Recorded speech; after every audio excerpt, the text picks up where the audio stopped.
दोस्तों, क्या बीएमसी में सबसे ज्यादा सीटें जीतने के बाद भी बीजेपी हार गई है? क्या देश की सबसे अमीर नगर निगम बीएमसी में सबसे बड़ी पार्टी बनकर भी बीजेपी के हाथ से मेयर की कुर्सी फिसलती दिख रही है?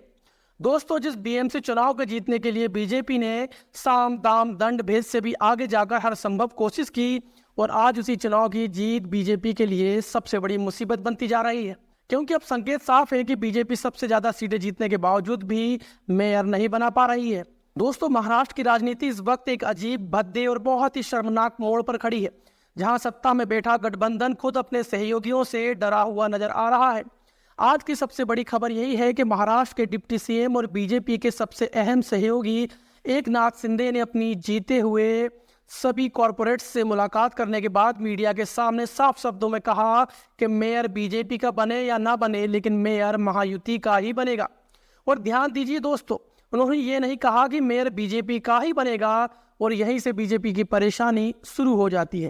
दोस्तों, बीते 2 दिनों से बीएमसी को लेकर जो कुछ भी हो रहा है वो महाराष्ट्र ही नहीं बल्कि पूरे देश की राजनीति पर सवाल खड़े कर रहा है।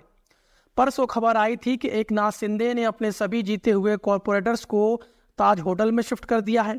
फिर कल खबर आती है कि उसी होटल में उद्धव ठाकरे की पार्टी के सांसद संजय राउत लंच करने पहुंच जाते हैं और मीडिया के सामने कह देते हैं कि शिंदे अपने कॉरपोरेटर्स को 5 स्टार होटल में जेल की तरह बंद करके रखे हुए हैं और कई कॉरपोरेटर हमारे संपर्क में हैं।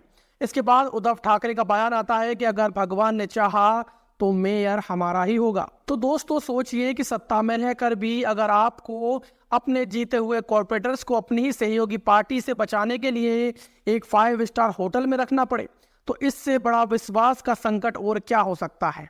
और यही दबाव एकनाथ शिंदे पर पड़ा और उन्हें मजबूर होकर सामने आना पड़ा। इसके बाद जो बयान उन्होंने दिया उसने बीजेपी की मुश्किलें और बढ़ा दी हैं। इंडियन एक्सप्रेस की रिपोर्ट के मुताबिक एकनाथ शिंदे ने बीजेपी के सामने 2 साफ विकल्प रख दिए हैं। पहला विकल्प यह है कि मेयर का कार्यकाल 5 साल का होता है, उसे 2.5 साल में बांटा जाए और जिसमें शुरुआती 2.5 साल शिंदे गुट का मेयर होगा। और दूसरा ऑप्शन ये है कि बीएमसी की स्टैंडिंग कमेटी पर पूरा कंट्रोल शिंदे गुट को दिया जाए। और दोस्तों, बीएमसी सिर्फ एक नगर निगम नहीं है, यह देश की सबसे अमीर नगर निगम है जिसका बजट गोवा, त्रिपुरा और सिक्किम जैसे राज्यों से भी ज्यादा होता है।